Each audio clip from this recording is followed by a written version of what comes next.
Hi, it's Mike. In Excel, if you want to keep your columns at the top to scroll down with you, all you need to do is go to the View tab,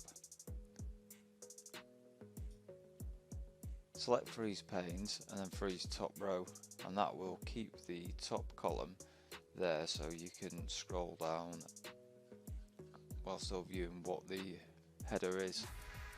Then to take it off, just click Freeze Panes again and then click Unfreeze Panes.